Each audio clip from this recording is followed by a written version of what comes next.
This episode is brought to you by forestbars.com, natural supplements for human enhancement.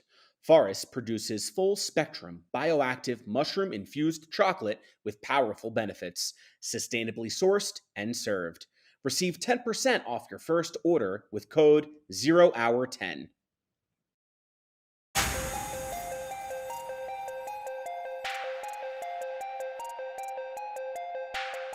Good day, and welcome to the 0 Hour Podcast. Today, I am pleased to welcome Dr. Bia Labate as our guest. Dr. Labate is an anthropologist based in San Francisco. She has a Ph.D. in social anthropology from the University of Campinas, Brazil. Her main areas of interest are the study of plant medicines, drug policy, shamanism, ritual, religion, and social justice. She is executive director of the Chacruna Institute for Psychedelic Plant Medicines and serves as public education and cultural specialist at the Multidisciplinary Association for Psychedelic Studies. She is also visiting scholar at the Graduate Theological Union at Berkeley and an advisor for the Veteran Mental Health Leadership Coalition. She is an author, co-author, and co-editor of 28 books, 3 special edition journals, and several peer-reviewed articles. And with that, Bia, we welcome you. Hi, Burton. Hi, everybody. It's good to be here. Thanks for having me. And thank you. Let's dive straight in with the first question. I'm wondering if you could please share the inspiration behind your extensive exploration of psychedelic plant medicines and how it led you to your pursuit of a PhD in anthropology. Okay. I was already studying to be an anthropologist. I was studying social sciences in Brazil, which includes anthropology, sociology, and political science. When I did a trip backpacking in Mexico when I was 19, I stayed traveling 1.5 year. Originally was supposed to stay 1 month, but was really touched by Mexico and Guatemala and ended up going all the way to Alaska. And in this trip, I had the chance to eat mushrooms and peyote and LSD. And it was really very influential. Of course, backpacking and going to small villages and getting lost in the deserts and jungles of Mexico was also very magical and inspirational. I was already a student in university that delayed my career because I took all this time off. But it was something that was really life changing and brought me another perspective of understanding myself, the universe, the invisible world, the world beyond, the world of ancestors, and just a deep care and love and fascination for indigenous traditions and all the wisdom, the beauty, the music, the relationship to the land, to traditions, to kinship, and all those topics that anthropologists like. And so I was already studying, and what happened was that later on, a few years later, I got to reconnect with psychedelics by trying ayahuasca when I was at that time 26. And that opened a whole other dimension of things for me again. Wow, that's truly fascinating. And I'm eager to learn more about some of those therapeutics that you mentioned. Um, Specifically, I think your area of expertise lends well to cultural awareness. And the Chacruna Institute emphasizes the importance of cultural awareness when studying psychedelic plant medicines. How do you think that researchers and psychedelic enthusiasts can respectfully engage with and learn from indigenous cultures? Well, I think that's kind of the $1 million question that everybody wants to know. I think the answer that people normally don't want to hear is leave those medicines alone and don't touch them. So I think, we should not make big generalizations. Anthropologists are very much related to local communities and to study of particular expressions. Different plants are related to different traditions and to different ethnicities and to different territories. Also, even just one plant can be related to different traditions. And the great example is ayahuasca, that is consumed throughout the Amazon by dozens of different indigenous groups.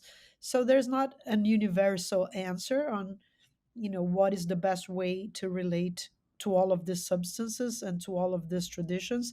There are particular answers for particular cases. For example, in the case of the United States, the indigenous movement here has um, asked the psychedelic folks, this from part of the so-called psychedelic renaissance, to stay out of the decriminalization of peyote, that they wanted to be leading this decriminalization or this regulation efforts directly with the federal government themselves. And they have urged people to leave them to be leaders of this relationship, which is also a relationship based on uh, trust with Native, special trust relationships with the government, and special rights that Native Americans have in the United States. The case of mushrooms in Mexico is different. Mushrooms are spread throughout the United States and other countries. We haven't had this expansion of Mazatec shamanism in similar ways. And then the use of ayahuasca also has a lot of particularities. For example, in the Brazilian Amazon, uh, native indigenous people have asked the help of the psychedelic movement and other allies to help create opportunities and collaborations that are meaningful. So there's different contexts. I think the main point to make is that you have to be in relationship with indigenous people, and it's not just about you and your wishes and you and your views, but how are you using your power and your privilege to support the people that are in the ground doing this work since before many generations of us were born. And so, do you have relationship to any native communities? Do you have native friends? Do you have people that taught you? And a lot of people are self-proclaimed, for example, hape experts, and they went to the Amazon once, and they think that they learned how to apply hape, and that they're claiming to be experts on that. Uh, they don't even know how to pronounce rapé or to spell rapé. And so there's all kinds of things that need to be said. It's a kind of very um, wide question, but I think the more the whole perspective is to think that we are guests and in these medicines, and to be in relationship, and to have the agreement of those that you are in relationship, and to relate to specific people and specific traditions. So somebody will ask me, what do you think of me applying rapé? And I'm like, who taught you? And what does that person think of you doing that? And same thing, there's a lot of people that are self-proclaimed ayahuasca shamans. Somebody goes to the Amazon, meets some indigenous people, and decides to take a photo wearing the headdressers or being painted, and said they had the blessings of the shaman. And there's deep, like, cultural translation issues that often get lost. And I think it's really about approaching things with humbleness, listening a lot, believing in creating trust relationships that are spread through time, having the power of learning other languages, having the power of being in silence, having the power of accepting that sometimes you're not should be a part of something, understanding that sometimes the best thing to do is not to participate, creating relationships and trying to see how that serves the locals. Because one thing is your need, the other thing is what the people on the ground need. So maybe you need a nice object for your living room, and that's your really top priority is to get that object. But that's not like necessarily the thing that that person in the Amazon or somewhere needs.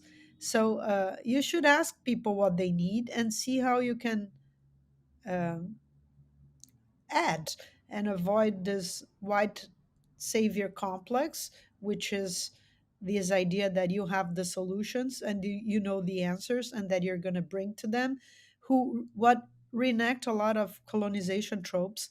This idea that there are primitive people that you have to teach and to uh, save, and that you and your knowledge and your science and your methods are more developed, and you're there to offer that to them, but rather support their own efforts, support grassroots organizations, support the right to self determination, support the right to sovereignty, support autonomy, empower people to conduct the projects they need on their own terms, on their own timing, with their own methods.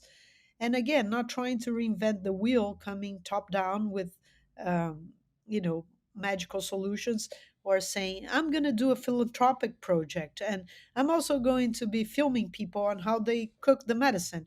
Well, is that philanthropy? You're like buying people's image with another language. Be very mindful of power hierarchies and how it is hard for those with less resources that have been systematically suffering a genocide from the state and systemic racism and systemic inequalities of capitalism, and don't have all the resources that you have. And when you are in relationship with these folks, there are power issues that you have to be mindful of, and there's hierarchies and there's inequalities, and you have to be going out of your way and have extra care to unlearn all the things that you have been taught by the status quo and the mainstream, because we live in extremely hierarchical and unequal and unfair uh, relationships that have a lot of history of colonization. And when we are enacting this in our plant medicine journeys, we some if we don't do an extra effort to go against this state of the art, we're going to reproduce a lot of racism and a lot of abuse, and just in general have a lot of lack of sensitivity. So it's really important to think on how you're benefiting locals. Even the question of representation, people are very concerned of having representatives of like indigenous people in your conference, but is that important to them? How is that going to help them? That's also, you have to be in this dialogue, building things in collaboration horizontally, like equals, is much harder and much more complicated and takes a lot more of time. And so it's not easy. It's also can be costly financially, to build things with this slow pace and in relationship, in partnership. And there's a lot of learning that needs to be done. Anyway, sorry, I tend to talk a lot, and I think I I went on and on. I appreciate it. I think that was a really comprehensive response and had a ton of really high quality content there. So you can feel free to talk as long as you feel called to. Something that I was thinking about as I was listening is this really stark contrast between what you are delineating in terms of a cultural context and medicine that has been administered for thousands, potentially tens of thousands of years, um, compared to the Renaissance and clinical trials that are being done at um, institutions of higher learning and university centers, which is very, very different. And we know that psychedelics and the experience are affected by set and physical setting. And so I wonder how we can honor the lessons learned through traditional indigenous knowledge. And let me ask you, in your view, how can Western society best integrate traditional indigenous knowledge and practices to better contribute to a holistic understanding of psychedelics and their potential therapeutic benefits? Again, a huge question. There's a lot of people asking these questions, and are questions that don't have an easy answer.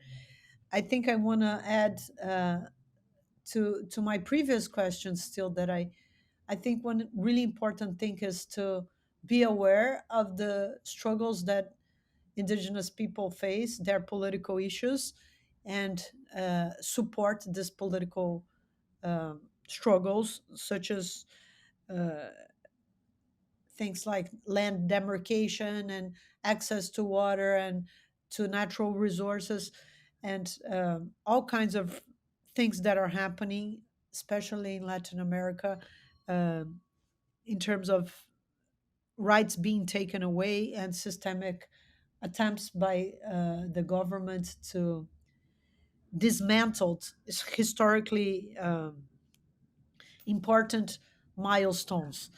Also, I want to tell everybody that Indigenous people have been publishing declarations about topics that they feel are important and that we should be paying attention to what they say, read and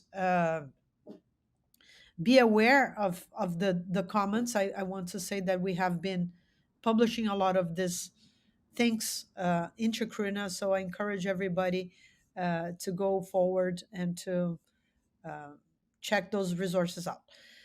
So, in terms of your question on how to better incorporate indigenous knowledge into psychedelic science, this is also a topic that I would say is kind of central to the mission of the Chacruna Institute.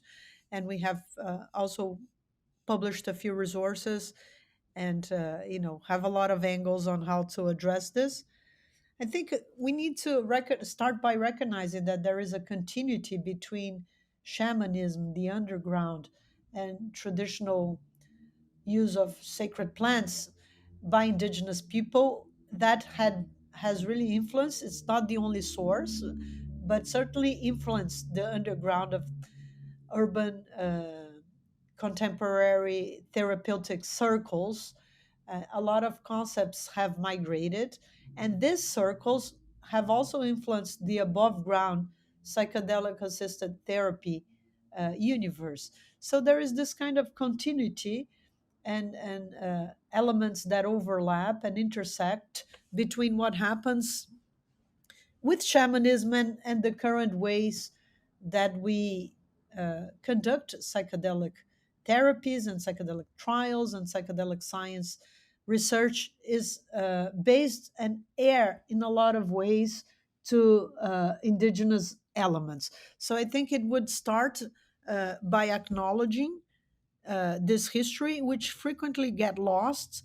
You have a kind of mainstream narrative that the the research started in the 60s, and then there was some exaggerations, and then there was a backlash, and then this was forbidden, and then now finally we're opening up the doors again, and research is happening again, and we're able to understand better and learn again. That's a narrative that is very limited and kind of erase historically the origin of the field as a whole, which is heir to indigenous people.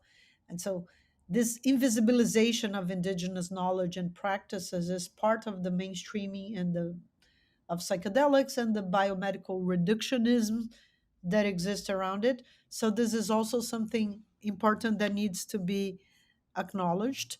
Again, I think it would be a lot about creating co-authorships and collaborations with indigenous people. We just published an article in the natural medicine nature medicine journal, which is a collaboration between Adana Omagua Cambeba, Siddhartha Ribeiro, and myself, trying to create a dialogue between shamanism and psychedelic science. And what would it mean to really honor indigenous plants and traditions uh, for both researchers and clinicians to take into account this origins of the psychedelic movement.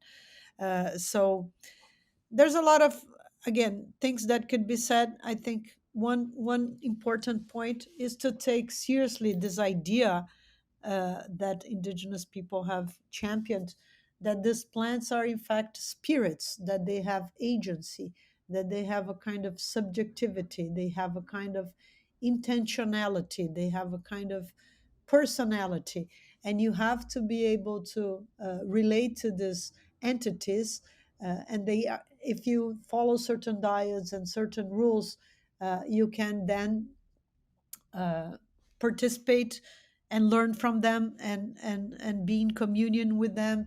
And you, if you follow this discipline, there is, you can incorporate some of that wisdom and be in a relationship, in a dialogue with these plants.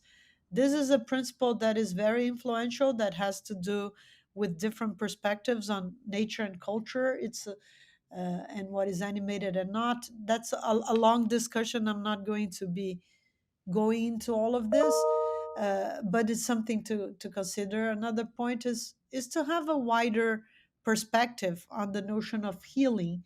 Healing not just as healing one specific disease, and one specific molecule of one specific substance healing one specific disease, but a more comprehensive notion of healing, a more holistic notion of healing, that is a relationship that involves um, a relationship to a certain substance. That dimension certainly is important, but it's not just that. It involves a relationship to other humans, and also to the world beyond, to the world of non-humans, to the invisible world, to the cosmos.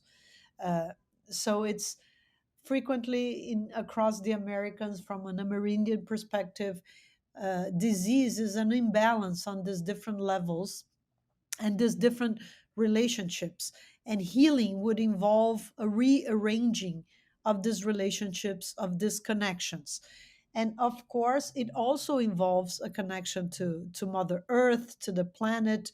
There's different ways to name this, but this larger um, whole that we are all a part of. So it's less about just wanting your personal healing and your individual healing and talking about your own traumas and your childhood and your own dilemmas, but also trying to engage in this larger set of relationships, talking about plants as a whole, not plants as molecules only or as pills, but plants with agency.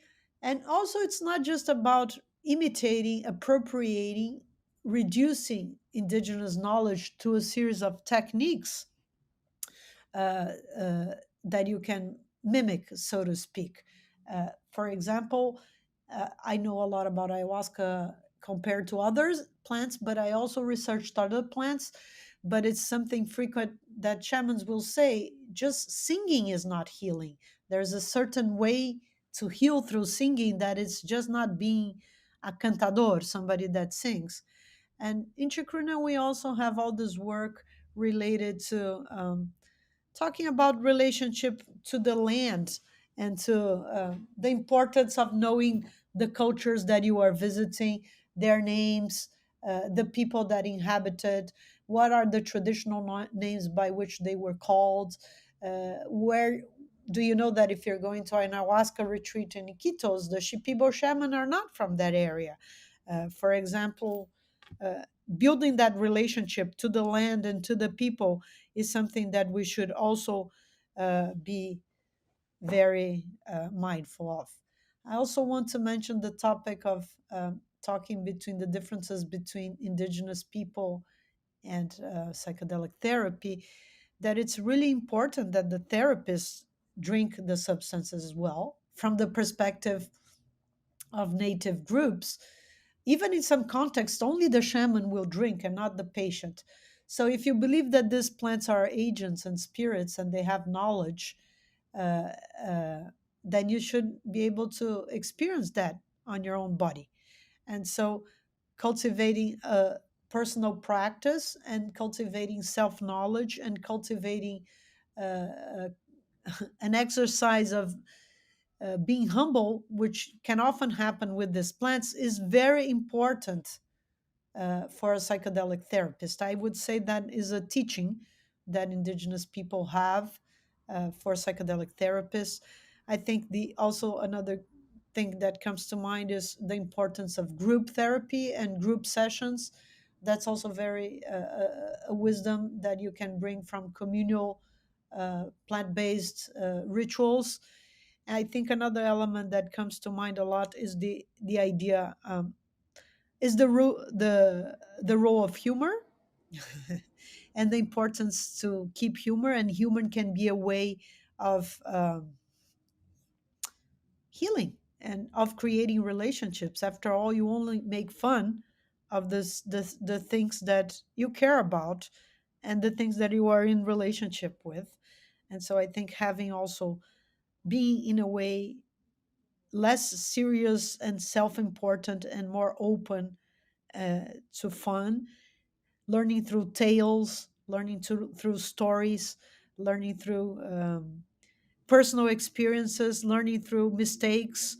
All of that are things that I feel are, things we can learn from Indigenous people and incorporate more this spirit of ceremony and sacred into our practices, uh, developing processes that take years to learn. Um, so an indigenous shaman, pajé, will maybe take 5, 10, 20 years. It's not doing a 1 year course or a 6 months course. Um, anyway, those are some ideas that come to mind. I love it. I'm eating all this information up like candy, so keep it coming. Switching gears a bit, we see more than a dozen states in the United States currently considering ballot measures and initiatives to allow a pathway for decriminalization of certain psychedelic therapeutics. Given your perspective and expertise, how do you perceive the evolving legislative landscape of drug policy concerning psychedelic substances? You mentioned peyote, potentially some constraints or restrictions. But what role do you believe anthropological perspectives play in shaping these policies? Well, one is what happens, and the other is what I would like to see happening. Not to, toot my own horn as an anthropologist, but I do think that anthropology and social sciences and the humanities in general should play a much larger role in the discussions of drug policy. The whole system that is the dominating uh, framework for drug policy is very based on a biomedical reductionism. So it's this idea that you have a certain substance that has a certain molecule that is good or bad, and then you're going to classify this by schedules. So the different schedules of access, schedule 1, 2, 3, and then allegedly certain substances have certain effects. It's a kind of reductionistic understanding that drugs are taken in certain contexts by certain people, and that involve again a key word: relationships, mediations, nuance that gets lost in this big biomedical or judicial systems. So, in one word, whereas everybody recognized that drugs are drug set and setting, meaning the properties of the substance, the individual and its subjectivity, and the setting is the larger context, is the social larger framework. Everybody recognizes that that triad is what organizes the experience. However, in practical terms, the variable, the drug, and the setting, the individual, they have much more predominance in the understanding that we as societies do of these experiences, because we're always focusing on how these substances have certain properties that can be toxic or addictive or dangerous. And also we're talking a lot about how certain individuals and certain histories are influential, and how that's going to be affecting that certain individual. What we talk much less about, and what I modestly and secretly think that is super super super important, is the larger context. It's the situation. So it's really common sense. It's entirely different to take a substance if you are walking in the street, or if you are in silence in dark, for example. So the set is really important. And the set is not just like pretend you're watching a movie. The set is like people creating a choreography, a nice sofa, a nice perfume, a nice picture on the wall, a nice, little cute decoration. The set is something much larger that involves the culture that exists around the substances, is your beliefs around what they are. They inform your experience because we are not tabula rasa. We are walking cultural beings that are influenced by the things that we were told, the language that we speak, the country we were born, the people we relate, the people we date, all of it. So our cultural understandings of what the substances are is fundamental for the experiences we are having. So, very dumb example. If you're taking something that is you're learned that is dangerous and evil, and either it's criminalized, it's pathologized, it's demonized, and you're going to take that in secretly in a motel with a friend, you're going to have a certain kind of experience that is different than if you learned that these are legitimate tools that might help your well-being, or might enhance your spirituality, or might be supportive for your personal growth, or that are part of certain cultural traditions. For example, take the example of wine and enology, and how people learn how to cultivate the grapes, the soil, the taste, the flavor, the land, this and that. So the context is everything. So, coming back to drug policy, we have to talk to anthropologists and to users of substances to talk about the proper context, to talk about the proper ways to use these substances. This is absolutely fundamental, and this is not done often. Often, these policies are decided top down by some bureaucrat in some kind of government secret meeting that not everybody has access, or that is hard, to understand, or is bureaucratic or full of rules, but it's not like a deep dialogue with those that have been on the ground for dozens of years, sometimes centuries or thousands of years, doing these practices. They have to be heard, they have to have a seat on the table. That knowledge is important because the law is going to be a series of plain, generic, top down rules that are meant to be universal for everybody everywhere, with a certain standard, has to follow those rules. When we know that different communities have different traditions, different contexts have different values, and building knowledge from within is much more powerful and much more successful. Because if you learn and if you incorporate, if you truly interiorize those values and those views, then you don't need anybody to tell you what to do, because you already know what is the right way to do things.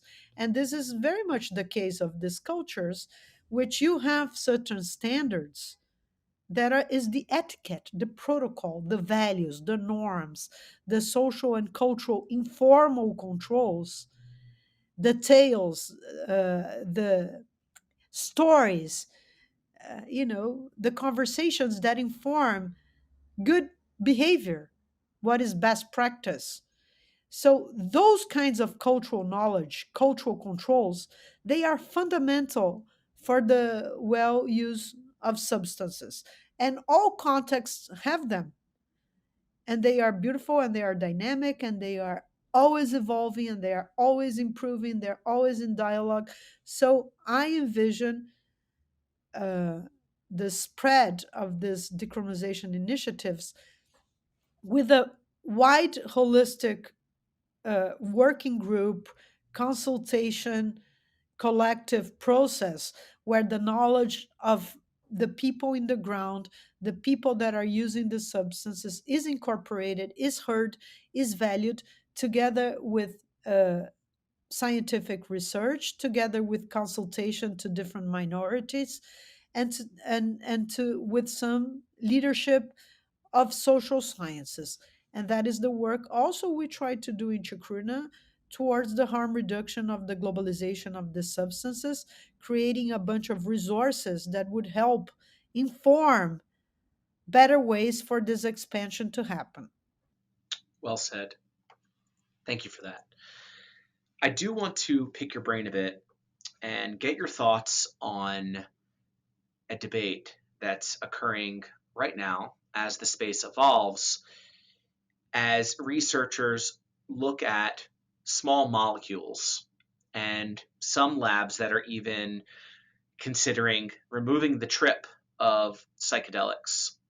And clearly, this is very, very starkly contrasted with whole plant medicine. And I have an idea of where you stand, but I would love to get you captured on the record of really helping listeners understand that companies like what companies like Compass Pathways and MindMed and what they're doing with small molecules, how that could potentially be stripping the full benefit of the plant itself. You've spoken about ayahuasca. Please share your thoughts. Well, I think there's two things in what you said. One is just trying to reduce certain fungi or plants, including their cacti, of course, to certain molecules. That's one discussion. Another discussion is trying to take away the psychedelic effect altogether. So those are two different discussions. Again, I think I want to avoid generalizations. I do think that we live in a plural world, that there is space for a lot of different things, and there's also a lot of different needs. Some people might feel more comfortable in the environment of a hospital, and they don't want to go to a ceremony in the dark some place, or they don't want to go to the woods with their friends. So I think we should avoid saying there's only one path and one model that fits everybody, because we really live in complex, multicultural, and dynamic societies, and there's a lot of space. I would say that, in terms of my personal interests and my intellectual interests, I am more interested in certain modalities than others. But that's also my personal preference. Not everybody is like me. I want to give space to the medical model. I think the medical model has its merits, and there's a lot of research that has been advanced, and there's a lot of promising results. There's a lot of trauma, and there's a lot of lack of trust in Western medicine, and there can be promising results with the use of certain substances. And yet, I think that there are a lot of paradoxes at the same time, and we like to call the attention to those. We are not psychotherapists with clinical licenses giving substances to people that are afraid to have this license removed. We are critical thinkers, social scientists, and we are having a role to raise discussions around this. So I think, again, it's better to be also a little bit realistic, because we are all living under capitalism, post-industrial, contemporary, challenges that are pervasive, and our psychedelics are not going to reverse capitalism altogether. Psychedelics are happening inside psychedelic. This world's dominated by capitalism and systemic racism and all those other kinds of legacies of colonization, etc. We have to be kind of realistic and pragmatic, I think, in what we can achieve. So at the Chacruna Institute, we have been inviting these new startups and these new companies to widen their understanding and their perspective around cultural sensitivity, cultural awareness, around the roots of the psychedelic movement, helping to rewrite the narratives that this field tells itself, and helping to reinscribe the role of minorities in this narrative, and elevating the voice of indigenous people, of black folks and people of color in general, of queer people, of women, of people from the global south, and reinscribing their own role in this wider narratives. We also have been inviting people to create ways of giving back. And so we have created this program, the Indigenous Response Initiative of the Americas, that supports 17 groups around 7 countries with small grants. We have raised about $200,000 so far for this program, and we have given small grants for these groups, which is not a lot, but it does help. And we have helped, plant seeds and create things inside this in this context. So we offer to these companies an invitation to participate and join.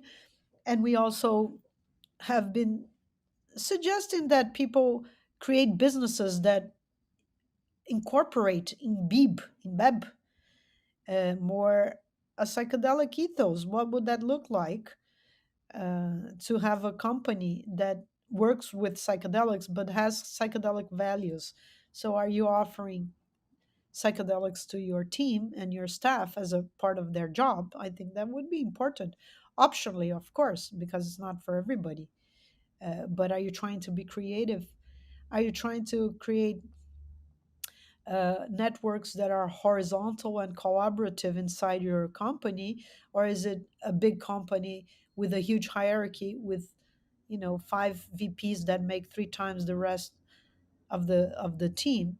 How does that relate to your psychedelic experience of all being connected and all being part of a same kind of larger organic web of life? So I'm extremely interested in the intersection between business and social justice, and how to create companies that have values that are more aligned with the psychedelic movement. And we are trying to walk the talk inside our own organization, really giving priority to um, developing the person as a whole, and to creating a team spirit. And also, why not to have a lot of fun? We have also traveled a lot, and we like to travel and to have experiences down on the ground. In Chacruna, we have a program that supports people to learn other languages, which I consider extremely important. So I am interested in seeing how these billionaire startups, what are they doing with all that money? Are they creating companies that, what kind of values are there that those companies? It's inside out. It's what are you doing for the field, but how are you creating your company as well? That is part of the discussion. Anyway, I realize that I get off topic, so sorry about that. I get carried away in my train of thoughts. I don't want to criticize entirely, the companies that work with molecules, because that's a reality. Uh, as I say, I think there's more sophisticated notions of healing in other contexts, and it depends on the molecule. Again, I don't think anybody will do anything with masculine without getting a lot of um, backlash. So it depends again which substance. We also published recently a declaration by the Mazatec in Mexico about attempts of drug reform um, that have not really consulted Mazatec people. So we are encouraging all these companies to try to create relationships. And in terms of the non psychedelic effect, I am so disconnected to that. I don't even know what to say. I think that says it all. And I like when you go off on these tangents. You're taking us on a journey. How appropriate. And I wasn't expecting you to have such a nuanced understanding reply. So, recognizing the that there is this plurality and being open is very refreshing. In I have a couple more questions for you as we approach the top of the hour. I'm aware that the intersection of religion and psychedelics, it's quite a fascinating aspect of your work. Can you please delve into how different religious traditions view and incorporate psychedelic experience as sacraments and any commonalities that you've observed? Well, I think I've touched a little bit on this. I have my research has focused a lot on ceremonial uses, traditional uses of plant medicines, shamanism, ritual religion. One one one of a few topics that I mentioned are some of these commonalities, more holistic notions of healing, the idea that the plant has spirits and you have a certain agency, and the power of ritual altogether. This idea that the ritual has a, it's not a symbolic thing, it's a real thing. It really enacts a certain reality and makes it, uh, by doing it, it has a consequence, it has an action, it has a result. That things are not so symbolic in this way. It's literal. You are a lot of times, like when it comes to indigenous shamanism, reenacting the stories of the myths of origin that narrate how humankind has come to earth, and how man is, how we are as humanity, why, how we came to be and why we're here, is a lot of times related to stories that involve tobacco, coca, ayahuasca, and doing the ritual is a time that you go again to this sphere and relive all of this, and you are literally in contact with this, the ancestors, and this order of factors that influence the whole creation of the universe and of man and of humanity. So this, in general, a lot of these traditions, sacred plants play a really important role uh, in the spine of culture, so to speak. So it's not like being counterculture or alternative or rebellious or trying to do something unconventional like it is from a countercultural perspective, but it's a lot about, through sacred plants, through medicine, through ceremony, you transmit values, you teach knowledge, you teach the younger generations, you socialize, you celebrate, you open yourself to creativity, and there is a relationship to arts because they also express all of these stories and all of these traditions. There is this interconnectivity between all these dimensions of life, between medicine and therapy and sacred and religion. So it's a kind of reorganization of categories that happen in a different way than we have, more compartmentalized different spheres. This is the sacred, this is the profane, this is the therapy, this is the fun. Traditionally, these things are more intermingled, and there's different categories and different ways of dialoguing between these categories.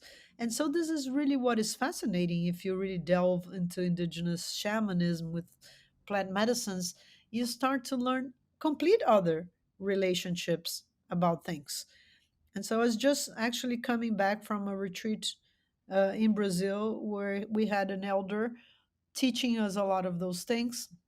And I always remember this uh, anthropology professor that used to say, if you want to have true fiction, go listen to indigenous myths, because these myths that we have, like Star Wars or tales or cartoons, or it's often like a queen and a king and a dragon, or a kingdom. Like the motives are kind of similar and sort of limited. When it comes to indigenous stories, it's a fish that transformed into a person that created the moon, that it's just a whole other level of stories. It's different ontologies, different worldviews that were just literally scrapping the outside when we try to understand. Shamans frequently say they were taught by, for example, a shaman that became a tiger or started to live under the river, or was a being that lived inside the forest. It's not a human. And so it's there's a lot of things that are mysteries and hard to understand with our rational Western minds. um, and I think it's humbling, And to me, it has always been a process hand in hand, learning to participate in ceremony and learning about those traditions. It's an authority, a psychological authority, going to another realm of your own understanding. It's a cultural authority, understanding other values, other worldviews. Uh, it's it's a less cognicentric, rational understanding of reality, and it's about opening up other avenues of understanding, about enchantment, about music, about symbol, about history, about land. Um, it's hard to reduce to like what are the commonalities, but I hope that's okay as an answer for you. Yeah, it's phenomenal. You did mention music and musicality, and I would be remiss before I pose my last question to serve you with this penultimate question, and that is if you could impress upon us the importance of music and the potential for sound to be not only healing in and of itself, but to really represent an important accompaniment to the ceremonial context of psychedelic use. I mean, I think you said it all on your own question. You already mentioned how central this is for the ritual, and it's a commonality on all, almost all that I know traditions. Music has a central role. We published a little article called open a little book called Opening the Portals of Heaven, the Brazilian ayahuasca music. So I have that resource also recommending to people that might be interested. We talk a lot about different traditions and um, different music, but we're a lot is about music in the Santo Daime and in the UDV in Brazil, but also talk a little bit about icaros and shamanism and ayahuasca music in native contexts. Uh, and I think this is also a commonality with other psychedelics, not plant medicines. People often resort to music, and there's a whole knowledge around playlists and ways to conduct this rituals. It's also one of those topics that everybody's got an opinion and everybody's got a theory about. And it unites people. It has a kind of cross cultural element that people are able to relate to music in different ways and have opinions about musical choices. So there's a lot of angles. I want to take this minute to invite everybody to come to Chacruna Psychedelic Culture Conference that we are going to do in San Francisco. It's an annual conference in the Bay Area that we do every year. It's going to be 27 and 28 of April, and we're putting a lot of effort into organizing. It's a big effort from a small team, maybe 13 people working almost for a year to put this together, so it means a lot. I also want to invite everybody to join our membership program, where you can support the Chacruna Institute and our main programs, the Indigenous Reciprocity Initiative of the Americas, Psychedelic Justice, which is discussions around race and gender in psychedelics, and our other program, the protection of sacred plants and cultural traditions, and all this work around psychedelic churches. We also have 7 courses this year that we're doing, and we have a weekly newsletter that we put out. We also have free content with publications that we're delivering all the time. We have a few workshops. Um, and we're trying to help gear this movement on ways that are healthy and ethical and integral. There's a lot of people wanting to make a book. There's a lot of new experts. There's a rush of self-appointed LinkedIn experts, a lot of integration coaches, a lot of experts on this and that, and people that took substances 1 or 2 times in our leading circles, and also just a lot of people investing in psychedelics, hoping to make money without understanding that psychedelics are complex, don't work always, might have negative effects in some cases, and it are not for everybody. And so there's a lot of promise, but also a lot of businesses opening up and closing all the time. There's a lot of lack of money and funding, and it's a kind of crazy rush, out there towards whatever people think is the psychedelic future. We have been doing this work for over 3 decades, and we were doing before it was trendy, and we plan on continuing doing it beyond it being trendy. And even if it's very hard to get funding and to um, have stability, we plan to continue talking about ethical issues, about integrity, raising awareness around delicate issues such as commodification and sexual abuse and exploitation of plant medicines and traditions and tokenization and legacies of colonization. So, all of this cultural knowledge, all of this educational content is very much in need of your support. And I would be very appreciative. We're also always looking for potential donors and potential supporters. Please donate. We are entirely self funded. We are very grassroots. I'm a recent immigrant from Brazil here, 6 years in the US, and the majority of our team is Mexicans and Brazilians, and we very much need help and support. Wow. Well, clearly you are tapped in because, in a way, you answered my last question. And it is essentially to ask you to look ahead and describe what the aspirations and goals are for the Chacruna Institute for this year and beyond. You've provided a lot of really high quality resources to our listeners. And so, with that, I would like to extend gratitude to you, Dr. Bia Labate, for your time today, your expertise, and your passion. And I welcome you to share any closing remarks and final thoughts as we close out the session. Thank you.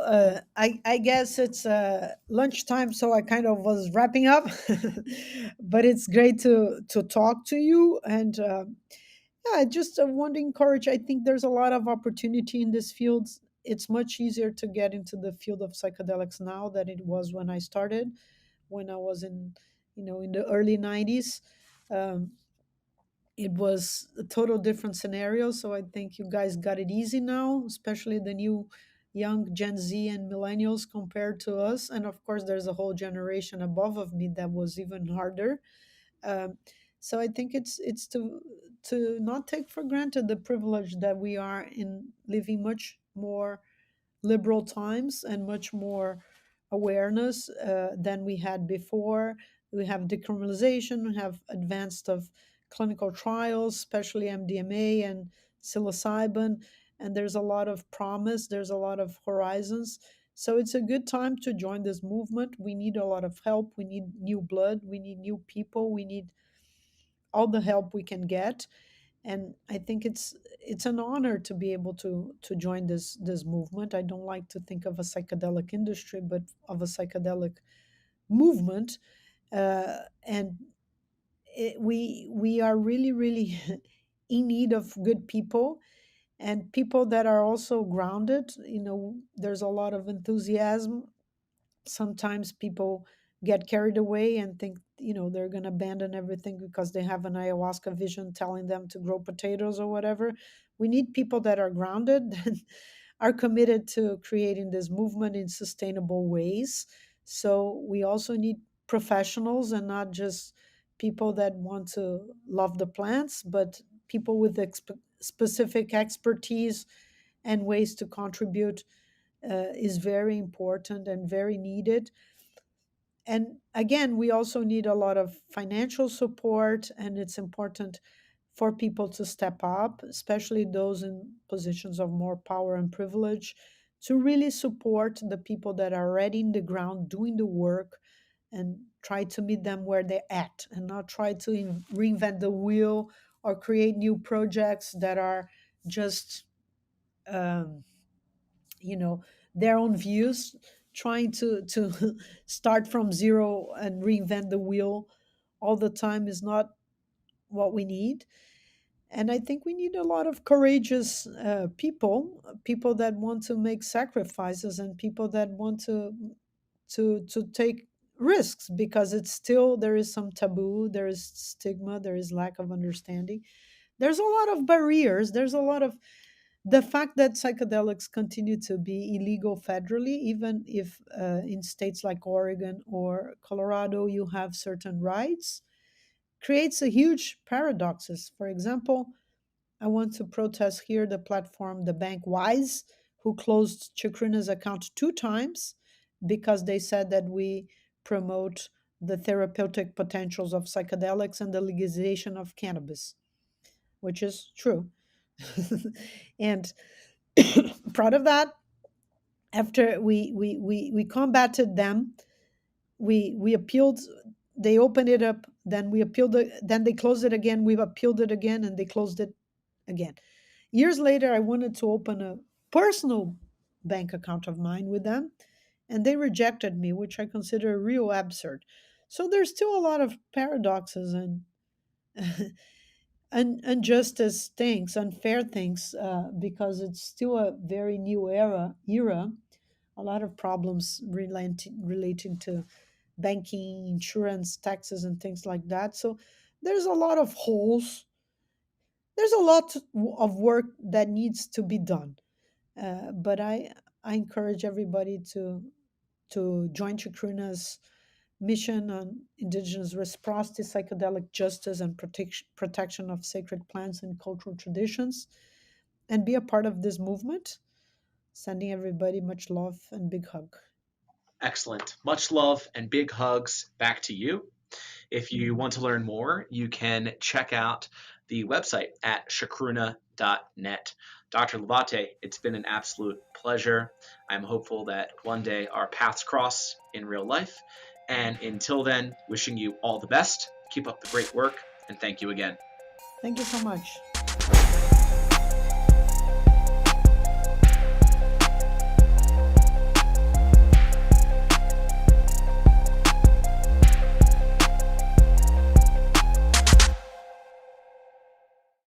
This episode is brought to you by forestbars.com, natural supplements for human enhancement. Forest produces full spectrum, bioactive, mushroom infused chocolate with powerful benefits, sustainably sourced and served. Receive 10% off your first order with code 0hour10.